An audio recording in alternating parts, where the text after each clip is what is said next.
بسم اللہ الرحمن الرحیم۔ زکوٰۃ کے حساب کتاب کے حوالے سے بہت سے لوگوں کو الجھن ہوتی ہے اور ان کو سمجھ نہیں آتی کہ ہم کن چیزوں کو زکوٰۃ کی کیلکولیشن میں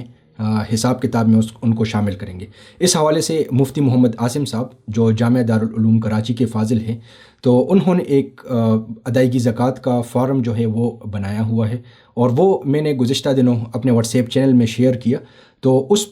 فارم پر بھی بہت سے لوگوں نے سوالات مجھے بھیجے کہ بھئی ہمیں سمجھ نہیں آ رہی کہ اس کی فلنگ ہم کیسے کریں، اس کو کیسے پر کریں اور کیسے یہ ادائیگی ہوگی۔ تو اس حوالے سے میرے ذہن میں آیا کہ کیوں نہ اس پر ایک پریکٹیکل ویڈیو بنائی جائے، تاکہ میں آپ کو مثالوں سے سمجھاؤں کہ بھئی یہ فارم ہم کس طرح حل کریں گے۔ اس کے حوالے سے جو نکتہ ہوگا تو وہ بھی ساتھ ساتھ ہم انشاءاللہ ذکر کریں گے۔ اگر کسی میں تھوڑی بہت تفصیل جو آئے گی تو وہ بھی اسی کے ذیل میں آ جائے گی۔ یہ آپ کے سامنے ابھی اسکرین پہ شو ہو رہا ہوگا، ہمارے پاس یہ ادائیگی زکوٰۃ کا فارم ہے، اور اس میں جو سب سے پہلا نکتہ ہے وہ ہے سونا، یعنی گولڈ، کہ وہ جس شکل میں بھی اور جس مقصد کے لیے بھی ہو تو وہ ہم یہاں پر اس کی قیمت لکھیں گے۔ اچھا، قیمت سونے کی کون سی والی قیمت شمار ہوگی؟ تو وہ قیمت فروخت جس میں پر اس وقت مارکیٹ میں آپ سے دوبارہ لیا جائے گا سونا، تو وہ جتنا بھی آپ کے پاس ہو۔ اب یہاں پر ایک اشکال یا ایک چیز لوگوں کو کنفیوژن اس حوالے سے ہوتی ہے کہ وہ کہتے ہیں کہ شاید اگر صرف 7.5 تولے سونا ہو تبھی ہم سونے پر زکوٰۃ دیں گے، ورنہ اگر اس سے کم ہو، چاہے 6 تولے ہو، چاہے 5 تولے ہو، 1 تولہ ہو، تو اس پہ ہم زکوٰۃ نہیں دیں گے۔ تو یہ یاد رکھیں کہ چاہے 1 تولہ سونا کیوں نہ ہو تو اس پر بھی زکوٰۃ آتی ہے، کیونکہ اس کے ساتھ ہمارے ساتھ لازماً آگے پیچھے کچھ نہ کچھ ان باقی جو صورت میں ہیں تو یہاں پر کچھ نہ کچھ قیمت ہوتی ہے۔ ہاں، صرف ایک صورت میں کہ اگر یہاں پر صرف ہمارے پاس سونا ہو اور باقی یہ سارے جتنے بھی فیلڈز ہیں، یا بھی انشاءاللہ ہم فل بھی کریں گے، یہاں پر صرف صفر ہو، مطلب باقی کسی بھی جگہ پر ہمارے پاس کوئی بھی مالیت نہ بن رہی ہو، تب جو ہے تو ہم سونے کی 7.5 تولے شمار کریں گے۔ تو اب یہاں پر ہم مثال کے طور پہ یہ جتنے بھی ویلیوز میں لکھ رہا ہوں نا، یہ آپ کو مثال کے طور پہ لکھ رہا ہوں، آپ نے اپنے حساب سے اس کو بھرنا ہے کہ آپ کے پاس اس کی جتنی مالیت موجود ہوگی۔ تو اب سونا ہے، اب مثال کے طور پہ کسی بندے کے پاس 1 تولہ سونا موجود ہے، اس نے قیمت فروخت اس کی وہ کر لی کہ بھئی یہ کتنے میں مارکیٹ سے مجھ میں لیا جائے گا۔ مثال کے طور پہ وہ 1.5 لاکھ روپے یا 1 لاکھ کے قریب ہے، تو ہم یہاں پر 1 لاکھ لکھ لیں گے تاکہ ہمیں اس کی قیمت آپ یہاں پر لکھ لیں گے، جتنے تولہ سونا آپ کے پاس ہوگا اس کی قیمت یہاں پر لکھ لی جائے گی۔ اچھا، اس حوالے سے سونے کے حوالے سے ایک بات اور بھی یاد رکھیں کہ یہ جس کی ملکیت میں ہوتا ہے نا، تو اسی کو اپنے اس فارم میں فل کرنا ہوگا۔ مثال کے طور پہ اگر کسی بندے نے اپنی شادی کے لیے یہ سونا لیا ہوا ہے لیکن ابھی اس نے اپنی بیوی کو نہیں دیا، تو وہ اپنے زکوٰۃ کے حساب کتاب میں ہی اس کو شمار کرے گا۔ اسی طرح اگر کسی نے اپنے بیٹے کی شادی کے لیے خریدا ہے، یا کسی نے اپنی بیٹی کی شادی پہ اس کو دینے کے لیے خریدا ہوا ہے یا محفوظ رکھا ہوا ہے، تو جب تک اس کو اپنی وہ بیٹے کو یا اس بیٹی کو دیا نہیں جاتا تو وہ لوگ اپنے زکوٰۃ میں اس کی حساب کتاب کریں گے۔ ہاں، جب اس کو دے دیا جائے، جب اپنی بیوی کو دے دیا جائے یا بیٹی کو دے دیا جائے یا بیٹے کو دے دیا جائے، تب پھر وہ اس کی کیلکولیشن حساب کتاب میں اپنے فارم میں کریں گے۔ دوسری بات اس میں یہ یاد رکھے کہ شوہر اور بیوی کا معاملہ جو ہے نا وہ بالکل الگ الگ ہوتا ہے۔ وہ حساب کتاب ہر بندہ، دونوں بندے جو ہے نا اپنے الگ الگ حساب کتاب کریں۔ ہاں، پھر وہ دیتے کس طریقے سے وہ پھر ان کی اپنی مرضی ہے، چاہے شوہر دونوں کی طرف سے ادا کر دے یا چاہے شوہر اپنا الگ ادا کرے اور بیوی الگ ادا کرے، تو وہ ایک الگ معاملہ ہے۔ اچھا، پھر یہ سونا ہم نے ادھر لکھ لیا۔ یہاں پر چاندی اب ہم لکھیں گے کہ چاندی جس شکل میں اور جس مقصد کے لیے، مثال کے طور پہ کسی کے پاس 50,000 مالیت کی چاندی موجود ہے، وہ بھی قیمت فروخت جو ہے وہ چیک کر لیا جائے گا۔ تو اب یہاں پر اس نے یہ بھر دیا۔ اب نقدی جو ہے وہ چاہے اپنے پاس ہو یا بینک میں ہو، اب نقدی جو ہے تو دونوں، مثال کے طور پہ بینک میں اس بندے کے ساتھ جو ہے تو 1 لاکھ روپے پڑے ہوئے اور 50,000 اس بندے کے پاس اپنے جیب میں کیش وغیرہ میں موجود ہے، تو یہ ان دونوں کو ملا کر لکھے گا۔ تو یہاں پر ہم 1,50,000 لکھ لیتے ہیں۔ اچھا، پھر مستقبل میں کسی بھی مقصد، مثلاً شادی، مکان یا حج وغیرہ کے لیے جمع شدہ رقم۔ اب بعض لوگ اس میں یہ کوتاہی کرتے ہیں کہ وہ مثال کے طور پہ ایک بندہ حج کے لیے جا رہا ہے اور کچھ ماہ بعد اس نے حج پہ جانا ہے اور اس کے نصاب کا دن آ گیا، اب اس کے پاس یہ پیسے پڑے ہوتے ہیں، لیکن وہ یہ سوچتا ہے کہ بھئی یہ تو میں نے حج کے لیے رکھے ہوئے، تو ان پر چونکہ آلریڈی یہ مجھ سے خرچ ہوں گے 3-4 ماہ بعد، تو 3-4 ماہ بعد خرچ ہو رہے ہیں، ابھی آپ کے ذمہ یہ واجب الادا نہیں ہے، تو اس وجہ سے اس کو بھی آپ شمار کریں گے۔ اسی طرح اگر کسی بندے نے شادی کے لیے رکھا ہے یا کسی ماں باپ نے اپنی بچی کی شادی کے لیے کچھ پیسے جمع کر رکھیں تو نصاب والے دن ان کو بھی شمار کیا جائے گا، کیونکہ یہ پیسے ابھی خرچ نہیں ہوئے، یہ پیسے ابھی آپ نے ادا نہیں کیے کسی کو، یا آپ کے ذمہ یہ واجب الادا نہیں ہے۔ تو اس کو مثال کے طور پہ کسی بندے کے پاس 1 لاکھ روپے اس میں موجود ہے تو ہم آسان حساب کے لیے یہ بھی لکھ لیتے ہیں۔ اچھا، پھر امانت جو سونے چاندی مال تجارت اور رقم کی صورت میں رکھوائی گئی ہو، کسی کے پاس آپ نے بطور امانت کوئی چیز رکھی ہو تو وہ بھی ہم یہاں پر شامل کریں گے۔ اور مثال کے طور پہ کسی بندے نے 10,000 روپے اپنے کسی دوست کے پاس بطور امانت رکھوائے ہوئے ہیں۔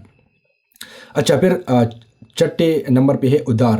اور جس کے ملنے کی امید ہو، کیونکہ اصل میں ادار جو ہے نا، بعض اوقات ہم جب ادار دیتے ہیں کسی بندے کو تو ہمیں کنفرم پتہ ہوتا ہے کہ یہاں سے واپس ہمیں نہیں ملنا، امید ہی نہیں ہوتی سرے سے، ٹھیک ہے، تو وہ والا ادار نہیں، لیکن جس ادار کے ملنے کی امید ہو تو اس کو ہم شامل کر لیں گے، خواہ نقد رقم کی صورت میں دیا ہو یا کوئی چیز بیچنے کی وجہ سے واجب ہوا ہو۔ مثال کے طور پہ کسی بندے نے 50,000 روپے وہ کسی کو ادار دیے ہیں۔ اچھا، اب پھر یہ کچھ بچت سرٹیفکیٹ ہے، ٹھیک ہے، تو اس کی تفصیل میں بھی انہوں نے لکھا ہے کہ اگرچہ یہ موجودہ حالات میں جائز نہیں ہے، لیکن اگر کسی نے لیے ہوئے ہوں تو وہ لے لے گا۔ ہم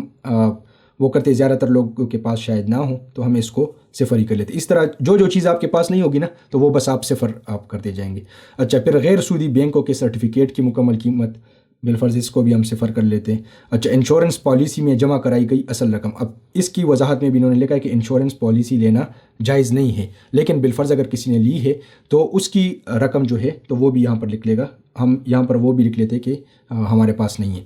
اچھا، فیملی تکافل کے یہ بھی ہم صفر کر لیتے، اگر کسی کے پاس ہے تو وہ یہاں پر لکھتا جائے گا۔ سیکیورٹی میں دی گئی رقم، اب سیکیورٹی میں بعض اوقات ہم جب مکان وغیرہ میں کرائے کے تو بطور کرایہ دار رہتے ہیں تو ہم سیکیورٹی کے طور پہ کوئی چیز کچھ پیسے جمع کراتے ہیں، یہ اصل میں بطور امانت ہوتے کیونکہ ہمیں واپس ملنا ہوتے، تو اگر کسی بندے نے اس طرح جمع کرایا ہو تو ہم یہاں پر لکھ لیتے ہیں کہ بالفرض 1 لاکھ روپے جو ہیں وہ میں نے سیکیورٹی کے طور پہ کہیں پر جمع کرائے ہوئے ہیں۔ اگر آپ کے ساتھ یہ نہیں ہے تو یہاں پر آپ صفر لکھ لیں گے، ٹھیک ہے۔ اچھا، کمیٹی اگر ابھی وصول نہیں ہوئی، ٹھیک ہے۔ اچھا، کمیٹی کے حوالے سے ایک اور نقطہ پھر اگلے صفحے پہ آ جائے گا، تو اگر تو یہ وصول نہیں ہوئی نا جو ہم کمیٹیاں ڈلواتے ہیں تو وہ رقم بھی چونکہ ہمیں واپس ملنی ہوتی ہے تو وہ بھی ہم اس میں شامل کریں گے۔ تو اب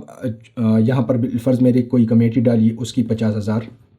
یہاں پر ہم لکھ لیں گے۔ اچھا، اب 13 نمبر پوائنٹ پہ جب ہم آ جاتے ہیں تو اس میں لکھا ہے مال تجارت، یعنی بیچنے کی حتمی نیت سے خریدا ہوا سامان اور جائیداد وغیرہ۔ اچھا، اب اس میں بھی کچھ تفصیل ہے کہ سامان تجارت میں وہ چیز صرف شمار ہوتی ہے جو ہم لیتے وقت ہماری نیت اس کے آگے بیچنے کی ہو، ٹھیک ہے۔ اب چاہے وہ کتنے بھی مہنگے موبائل کیوں نہ ہو، لیکن ہم نے اگر آگے بیچنے کی نیت سے نہیں خریدے بلکہ صرف اپنے مثال کے طور پہ کوئی بندہ شوق کیا اپنے ساتھ 2 3 4 موبائل رکھتا ہے تو اس پہ زکوٰۃ نہیں آئے گی، لیکن اگر اس نے کوئی 1 یا 2 موبائل لیتے وقت ہی اس کی نیت یہ تھی، ہاں بعد میں اگر نیت بدل جائے تو اس کو بھی ہم زکوٰۃ میں شمار نہیں کریں گے۔ اچھا، اس پوائنٹ کو مزید تھوڑا وضاحت سے سمجھنے کے لیے میں آپ کے سامنے ایک اور مثال لیتا ہوں۔ مثال کے طور پہ ایک بندے کے پاس 4 پلاٹ ہے اور چاروں مختلف نوعیت کے ہیں۔ پہلا پلاٹ جو اس نے خریدا ہوا تھا تو وہ اس نے خریدتے وقت ہی اس کے آگے نفع پر بیچنے کی نیت تھی، اور اس نے خریدا ہی اس نیت کے ساتھ تھا کہ اس کو میں آگے پروفٹ پہ بیچوں گا، ٹھیک ہے، یہ پہلا پلاٹ ہے۔ دوسرا پلاٹ جو ہے وہ اس نے اپنے مستقبل میں اپنی رہائش وغیرہ کے لیے خریدا تھا کہ چلو بعد میں یہ جگہ اچھی ہے تو میں یہاں پر اپنی رہائش اختیار کروں گا۔ پھر تیسرا پلاٹ جو تھا وہ اس نے خریدا تو پروفٹ کی نیت پہ ہی تھا کہ میں اس کو آگے بیچوں گا، لیکن بیچ میں اس کی نیت بدل گئی اور اس نے سوچا کہ بھئی میں اس کو اپنے پاس ہی رکھ لیتا ہوں، ٹھیک ہے، تو اب اس کی نیت تبدیل ہو گئی۔ اور چوتھا پلاٹ جو تھا وہ اس نے خریدتے وقت اس پر تو نفع بیچنے کی نیت اس کی نہیں تھی، جس ٹائم لے رہا تھا اس ٹائم اس نے اپنی رہائش کے لیے لی تھی، لیکن بعد میں اس کو بیچنے کا ارادہ ہو گیا۔ تو اب یہ 2 3 اور 4 ان تینوں قسم کے پلاٹس پہ جو ہے نا زکوٰۃ نہیں ہوگی، لیکن اس پلاٹ کو چونکہ خریدتے وقت اس کی نفع پر آگے بیچنے کی نیت بھی تھی اور وہ نیت ابھی تک برقرار ہے، تو اب اس پلاٹ کو جو ہے اس کی مالیت مارکیٹ کی موجودہ ویلیو کے مطابق وہ شمار کر کے یہاں پر لکھے گا۔ تو اب جیسے تفصیل میں گزر چکا ہے تو ہم یہاں پر لکھ لیتے ہیں۔ مثال کے طور پہ کسی بندے کے پاس پلاٹ ہے اور وہ 20 لاکھ روپے کی مالیت کا ہے۔ اچھا، پھر خام مال جو مصنوعات بنا کر فروخت کرنے کے لیے خریدا گیا، مثال کے طور پہ یہ ہم صفر ہی کر لیتے۔ تیار شدہ مال کا اسٹاک اگر کسی کے پاس ہو تو ٹھیک ہے، نہیں تو ہم آسانی کے لیے یہاں پر صفر کر لیتے۔ پھر اس طرح کاروبار میں اپنی شراکت کے بقدر حصہ قابل زکوٰۃ اساس و مالیت مع نفع، ٹھیک ہے، تو یہ اس طرح آپ نے سارا فل کر لینا ہے۔ یہ شیئرز ہو گئے، پھر یہاں پر بھی شیئرز ہو گئے. اب یہ جتنے پیسے بنے نا, اچھا جو میں نے سونے والی بات کی تھی نا یہاں پر, اب دیکھیں یہاں پر اس بندے کے پاس 1 تولہ سونا ہے, لیکن اس پہ زکوٰۃ کیوں آئے گا؟ کیونکہ اس سونے کے ساتھ یہ مزید چیزیں مل گئی ہے. اس میں کوئی ایک چیز بھی اگر ہو نا, پھر سونے کی جتنی مالیت بھی آپ کے پاس ہو تو اس پہ زکوٰۃ آئے گی, چاہے وہ 7.5 تولے سے کم کیوں نہ ہو. لیکن اگر یہ سارے کے سارے صفر ہوتے پھر اس سونے پہ زکوٰۃ نہیں ہوتی, پھر یہاں پر 7.5 تولے کی مالیت ہونا ضروری ہوتی. اب اس کو جب ہم سب کو جمع کریں گے تو اس کی قیمت بن جاتی ہے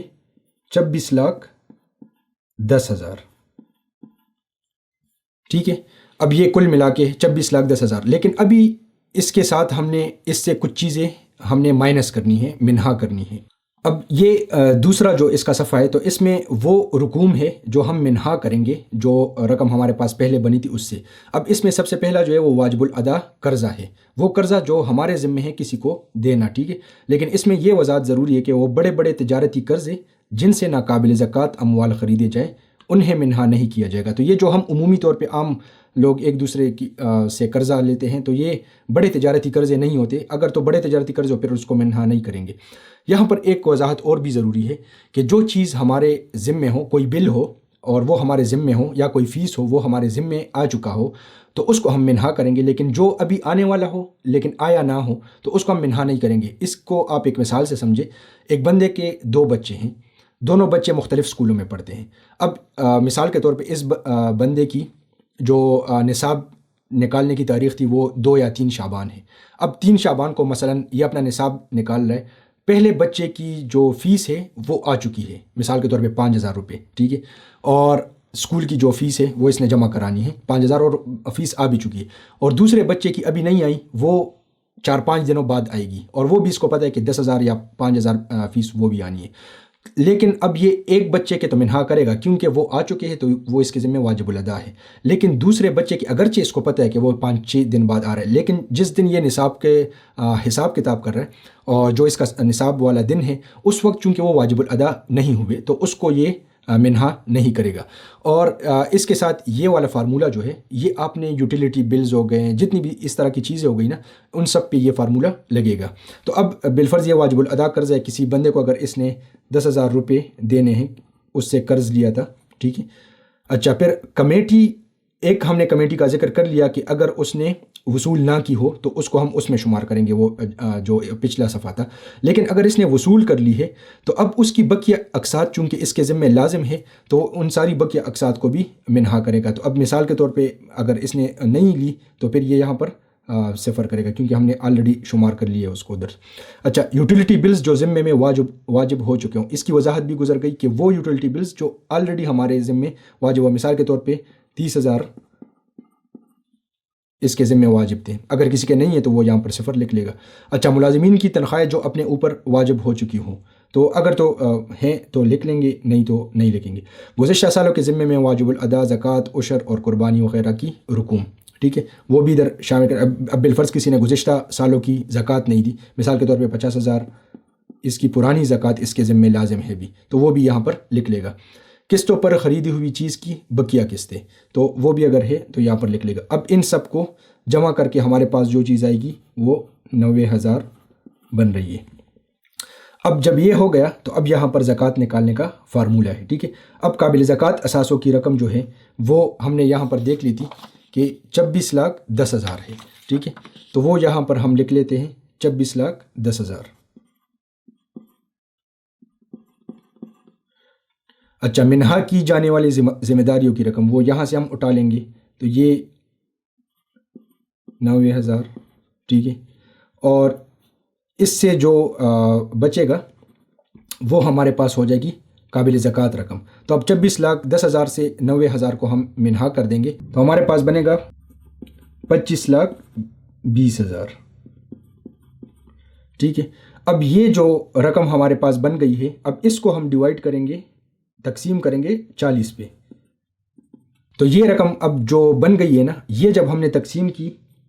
تو ہمارے پاس رقم بنی 63,000. اب یہ 63,000 اس بندے کے ذمے واجب الادا زکوٰۃ ہے جو یہ اس نے زکوٰۃ دینی ہے۔ اچھا، اگر آپ نے صرف زکوٰۃ کا حساب کتاب کرنے کا طریقہ دیکھنا تھا تو وہ تو ویڈیو میں یہاں تک ہو گیا۔ اب آگے ہم کچھ ایسی الجھنوں کا ذکر کریں گے جو اکثر لوگوں کو ہو جاتی ہے یا ان کو ایک غلط فہمی لگی ہوتی ہے۔ پہلی بات تو یہ کہ اکثر لوگ سمجھتے ہیں کہ نصاب والا دن جو ہے وہ جو اصل دن ہے وہ یاد رکھنا ضروری نہیں ہے، بس جس دن جو ہے نصاب کا حساب کتاب کر لیا، اور کچھ لوگ جو ہے تو وہ بالکل اندازے سے زکوٰۃ ادا کرتے ہیں۔ یاد رکھیں یہ بہت ہی خطرناک بات ہے، کیونکہ حدیث میں آتا ہے جب مال میں زکوٰۃ کی رقم شامل ہو جائے یعنی زکوٰۃ نکالنا باقی رہ جائے تو وہ مال انسان کے لیے تباہی اور ہلاکت کا سبب ہے۔ اب نصاب والا دن کون سا شمار ہوگا؟ تو نصاب والا دن یاد رکھیں جب بھی آپ کے پاس 52.5 تولے چاندی کی برابر رقم جو ہیں وہ آ جائے، جس دن بھی آ جائے، تو وہ پہلی مرتبہ جب آتے ہیں آپ کے پاس اتنی رقم تو وہ آپ کے نصاب کا دن بن جاتا ہے۔ ہاں، وہ کچھ صورتوں میں پھر وہ دن تبدیل ہوتا ہے، وہ بھی آگے ہم ذکر کر لیتے ہیں کہ کن صورتوں میں وہ دن تبدیل ہو جاتا ہے۔ تو اب اس میں عموماً تنخواہ دار طبقہ جو ہے وہ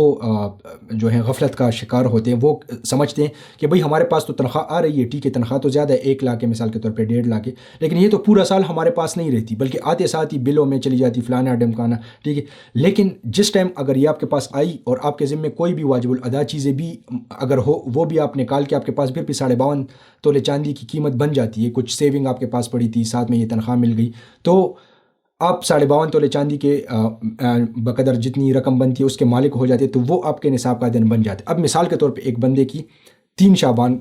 کو اس کو پہلی تنخواہ اس طرح ملی کہ اس سے وہ صاحب نصاب ہو گئے، تو اب یہ اپنے ساتھ نوٹ کر لے گا، اور یہ یاد رکھیں یہ قمری سال جو ہوتا ہے نا اس کے حساب سے آپ نے کرنا ہوتا ہے، کیونکہ یہ تبدیلی ہوتی ہے، جو ہمارا جو قمری سال ہے یہ چھوٹا ہوتا ہے اور یہ ہر مرتبہ کچھ دن جو ہیں وہ کم ہوتے جاتے ہیں اس میں، کیونکہ ہر مہینہ جو ایک بعض مہینے 29 کے ہوتے، بعض مہینے 30 کے ہوتے، جبکہ یہ دوسرا کیلنڈر جو ہے تو اس میں تو کچھ مہینے 31 کے ہوتے، کچھ 30 کے، اور ایک مہینہ جو ہے وہ 29 کا ہوتا ہے۔ تو اس وجہ سے آپ نے قمری حساب رکھنا ہے۔ تو اب بالفرض ایک بندے کے پاس 3 شعبان کو جو ہے وہ پہلی مرتبہ صاحب نصاب بنا، اس نے یہ تاریخ نوٹ کر لی کہ بھئی 3 شعبان کو جو ہے وہ میں صاحب نصاب بنوں۔ اب اگلے سال وہ 3 شعبان کو یہ جو ہم نے جس طرح حساب کتاب کیا اس طرح اس فارم کے ذریعے حساب، اس کا سب سے آسان طریقہ یہ کہ آپ اپنے موبائل میں ریمائنڈر لگائیں، کیونکہ مطلب آپ رفلی دیکھیں کہ اگلے سال شعبان کس مہینے میں آ رہا ہے، تو جو مہینہ آ رہا ہوگا تو اس میں آپ ایک ریمائنڈر لگا لیں، مثال کے طور پہ جنوری میں آ رہا ہے، فروری میں آ رہا ہے، تو آپ ایک ریمائنڈر اپنے لیے لگا لیں، تو اس مہینے سے 2-3 دن پہلے اگر آپ کو ریمائنڈر آ جاتا ہے تو آپ چیک کر لیں گے کہ بھئی وہ جو ایگزیکٹ ڈیٹ ہے وہ کس تاریخ کو آ رہی ہے، کیونکہ مہینوں کا اسلامی مہینوں کا اعتبار تو چاند کے حساب سے ہوتا ہے، تو یہ ایک آسان طریقہ ہے اس کو یاد رکھنے کا۔ اب بالفرض ایک بندے سال گزرتا ہے، ٹھیک ہے، اور اس سال کے اندر جتنے بھی پیسے اس کے پاس آتے جاتے رہے ہو تو ہر پیسے پہ پورا سال گزرنا ضروری نہیں ہے۔ اب یہ اگلے جب 3 شعبان آئے گا بس یہ اس وقت یہ زکوٰۃ جو کیلکولیشن فارم ہم نے یہاں پر ڈسکس کیا تو اس کے حساب سے یہ اپنا حساب کتاب کرے گا۔ اچھا، اس میں ایک اور اہم بات، 2 مختلف کیسز ہم ڈسکس کر لیتے ہیں۔ مثال کے طور پہ یہ آپ دیکھ رہے ہیں یہ فارم، اب پورا سال اس میں کمی بیشی ہوتی رہی، ہم 2 صورتیں ذکر کر لیتے ہیں۔ اب 3 شعبان کو بالفرض اس نے زکوٰۃ کا حساب کتاب کرنا ہے، اور 3 شعبان سے صرف 1 دن پہلے، حالانکہ اس کے پاس جو ہے تو یہ پورا سال جو یہ پلاٹ موجود تھا، یہ جو ہم نے یہاں پر 20 لاکھ کا ایک پلاٹ لکھا ہے، لیکن 3 شعبان سے 1 دن پہلے یا 2 دن پہلے یہ پلاٹ اس کا بک گیا، ٹھیک ہے، اور جو پیسے اس کے ساتھ آئے تھے وہ بھی اس نے کہیں پر لگا لیے، مطلب اس کے پاس اب یہ پیسے نہیں رہے، حالانکہ پورا سال اس کے پاس یہ پیسے رہے تھے، تو پھر بھی 3 شعبان کو یہ یہاں پر 0 لکھ لے گا، کیونکہ یہ پیسے ابھی جس وقت یہ حساب کتاب کر رہے ہیں اگر اس کے پاس نہیں ہے تو یہ نہیں لکھے گا، اور اگر اس سے خرچ ہو چکے ہو۔ لیکن اب یہ ایک کیس ہو گیا۔ اب دوسرا کیس آپ دیکھ لیں کہ بالفرض مثال کے طور پہ اس کے پاس یہاں پر جو نقدی ہے وہ پورا سال اس کے پاس 20,000 30,000 40,000 تھی، ٹھیک ہے، لیکن 3 شعبان کو جب یہ حساب کتاب کر رہا تھا تو 2 شعبان کو اس کے پاس 1 لاکھ روپے کہیں اور سے آ گئے۔ اب وہ 1 لاکھ روپے صرف 1 دن پہلے آئے ہیں، لیکن جب وہ 3 شعبان کو حساب کتاب کرے گا اگر وہ 1 لاکھ روپے اس کے پاس موجود ہیں اس کے بینک میں یا نقدی میں تو وہ بھی یہاں پر لکھے گا، کیونکہ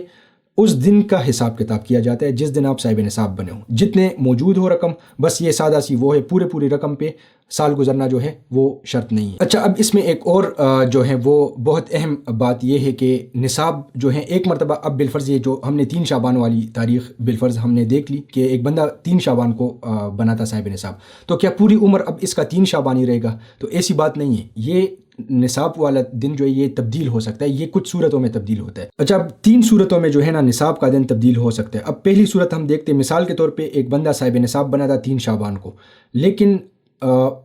اس پورے سال کے دوران، یعنی ایک 3 شعبان سے لے کے دوسرے 3 جو آنے والا 3 شعبان ہے، اس کے دوران کوئی ایک دن بھی ایسا آیا کہ اس کے پاس موجود جتنی رقم تھی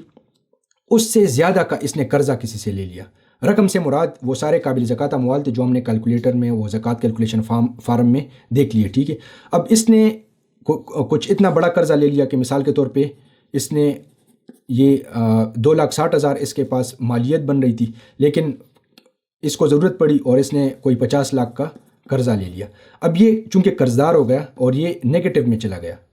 جو اس کے پاس اصل جو اس کی ویلیو ہے وہ مائنس میں چلی گئی۔ اب ایسی صورت میں اس کا جو نصاب والا دن تھا 3 شعبان وہ چلا گیا۔ اب جب یہ قرض وغیرہ سے نکل آئے گا اور اس کی ویلیو دوبارہ سے جمع میں ہو جائے گی، مطلب یہ وہ منفی والی حالت سے نکل آئے گا، تو پھر جب اس کے پاس نصاب کے بقدر جب بھی پیسے آ جائیں گے تب اس کا وہ نصاب والا دن شروع ہو جائے گا۔ اسی طرح دوسری صورت جو ہے، اب بالفرض اس کا مال خدا نخواستہ کسی حادثے میں، کسی اس میں سارے کا سارا مال اس کا ختم ہو گیا کہ یہ بالکل صفر والی حالت پہ آ گیا، ہر چیز اس کی وہ ہو گئی، جو قابل زکوٰۃ جتنی بھی چیزیں تھیں وہ سارے کا سارا مال ختم ہو گیا۔ اس صورت میں بھی یہ اس کے نصاب کا دن اب 3 شعبان نہیں رہے گا۔ اب جب اگلی مرتبہ اس کے پاس جب بھی اس کو اللہ تعالیٰ نے اتنا مال دے دیا کہ وہ 52.5 تولے چاندی سے پلس ہو رہا ہو وہ قابل زکوٰۃ اموال میں، تو پھر اس کے نصاب والا دن شروع ہوگا۔ ایک اور صورت یہ ہے کہ ایک 3 شعبان کو تو یہ صاحب نصاب بنا تھا، ٹھیک ہے، اب دوسرا 3 شعبان آیا اور یہ جو زکوٰۃ کیلکولیشن فارم پہ ہم نے حساب کتاب کیا، اب اس نے جب یہ حساب کتاب کیا اور جو رقم بنی، اب بالفرض اس ٹائم 3 شعبان کو اس کے پاس موجود رقم جو تھی وہ 50,000 تھی، ساری سب کو ملا کے 50,000 بنے۔ اب اس نے جب مارکیٹ میں 52.5 تولے چاندی کی قیمت دیکھی تو وہ بالفرض 1 لاکھ تھی، تو اب یہ 50,000 1 لاکھ سے کم ہے، تو اس کا مطلب یہ کہ یہ 52.5 تولے چاندی کی قیمت کے برابر نہیں ہے۔ تو جب یہ نہیں ہے تو ایک تو یہ زکوٰۃ بھی نہیں دے گا، اور دوسرا یہ ہے کہ چونکہ یہ صاحب نصاب نہیں تھا اس 3 شعبان کو، تو اب یہ 3 شعبان والی تاریخ بھی چلی گئی اس کی۔ تو اب جب اگلی مرتبہ یہ مطلب اس کے پاس اتنے پیسے آ جائے کہ وہ 52.5 تولے چاندی اس کے ساتھ ملا کے یا جتنے بھی اس ٹائم اس کے پاس موجود ہو، تو پھر اس کا نصاب والا دن شروع ہوگا۔ تو یہ کچھ چیزیں میں نے آپ کے سامنے اسی لیے عرض کی کیونکہ اکثر مجھے میرے دوست حضرات جو ہیں وہ میسیجز کرتے تھے اور وہ بار بار پوچھتے تھے، طریقہ ایک چیز بار بار دوبارہ سمجھانا مشکل ہوتی تھی، تو میں نے کہا چلو ایک ویڈیو میں پورا طریقہ بھی آ جائے گا اور پریکٹیکلی کیلکولیٹ کیسے کرتے ہیں وہ بھی آ جائے گا۔ امید ہے کہ انشاءاللہ یہ جو حساب کتاب میں نے آپ کے ساتھ کیا تو یہ آپ کو اب سمجھنے میں آسانی ہوگی۔ تو اللہ تعالی ہم سب کو زکوٰۃ ادا کرنے والا، اور یاد رکھیں کہ زکوٰۃ پہ اپنا دل چھوٹا نہ کرے۔ یہ اللہ تعالیٰ نے اگر ہمیں زکوٰۃ دینے والا بنایا نا، شکر کرے کہ اللہ تعالیٰ نے ہمارا شمار ان لوگوں میں بھی تو کر سکتا تھا کہ ہم زکوٰۃ لینے والے ہوتے، لیکن اللہ کا فضل ہے، اللہ کا شکر ہے ہم پہ کہ ہم اللہ کا جتنا شکر ادا کرے کم ہے کہ بھئی ہم زکوٰۃ دینے والے ہیں، تو اس پہ خوش ہوا کرے اور اللہ تعالیٰ سے اور اس کی توفیق مانگا کرے۔ اللہ تعالیٰ ہم سب کو زکوٰۃ اپنے وقت پر اور صحیح طریقے سے درست اندازے کے مطابق جو ہیں تو ادا کرنے کی توفیق عطا فرمائے۔ السلام علیکم ورحمۃ اللہ وبرکاتہ۔